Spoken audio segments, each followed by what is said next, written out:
Hey everyone, it's Jonathan again. I wanted to share a little bit about my opinion on why sales are important. Now, this is just my opinion. I'm not saying it's right, but just my opinion. So, you know, what is sales? So, sales is not. I think I talked about this in one of my other interviews. It's not selling something to someone that they don't want or need. Most sales are made by positioning a product or a service with a customer's wants and needs, is marrying those two together. Now, how does that work? We have to find a need or we have to find a want.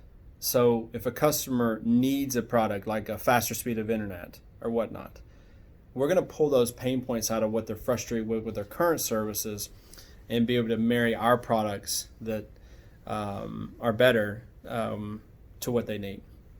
Now, you may be sitting there thinking, it's like, I don't want to do sales. I don't like sales. I don't want to do it. I don't want to have anything to do with it, right? Some people, have that opinion, and that's totally fine. But I would tell you that you've already been doing sales your whole life, okay? And I want to tell you why. So think about it when you were a kid and you wanted to go to Billy's house or Susie's house or whatever. And did you try to talk your parents into doing that? Guess what? That's sales.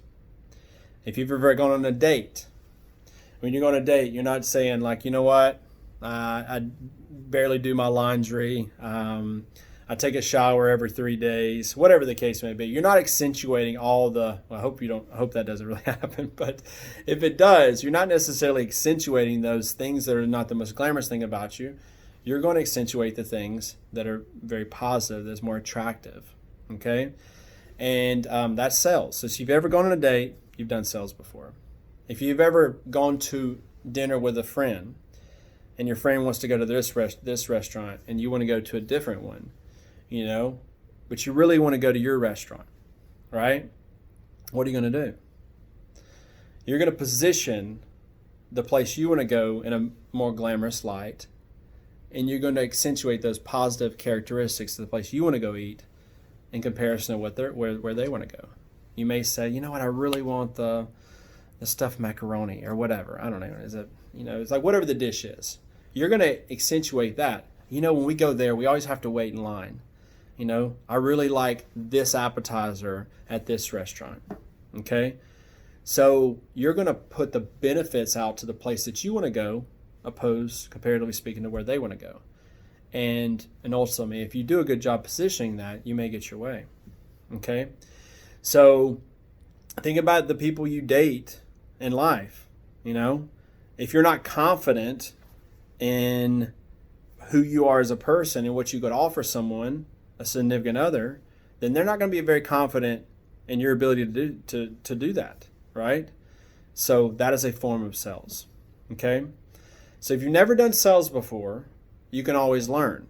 Now, at Sky, if we were going to say, you know what, come in here, we're not going to train you, here's a binder, go do some sales, that would be a very poor, training process. And honestly, we wouldn't be very successful. We wouldn't be open for 13 years if that was our process.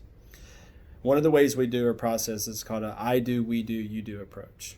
I do, we do, you do.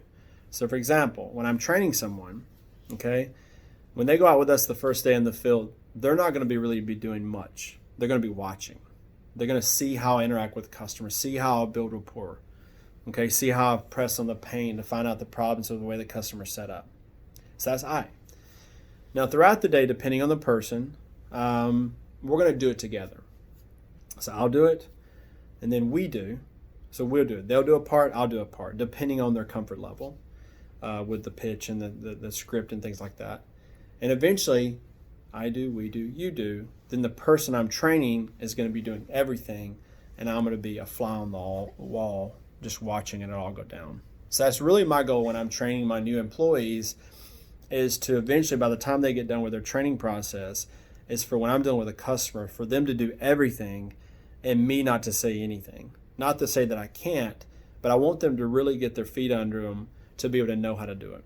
Okay? If you think about it, my daughter just learned to ride a bike during the coronavirus, and she's been riding training wheels for a while. And I didn't put her on a bike immediately and just go push her and sort of see how it went, right? She's been on training wheels for a while. So that's what we do in our training process. We're going to put people on our training wheels. We're going to teach them how to ride the bike, how to pedal. And eventually, when they build up that confidence that they feel like they can do it, we're going to take those training wheels off and hold them, help them balance, just like I did with my daughter over the last few weeks. Okay? So if you've never done sales before, you totally can do it. Okay? Especially if you have a company like Skype that's going to train you on how to do it. Okay? Have a great day.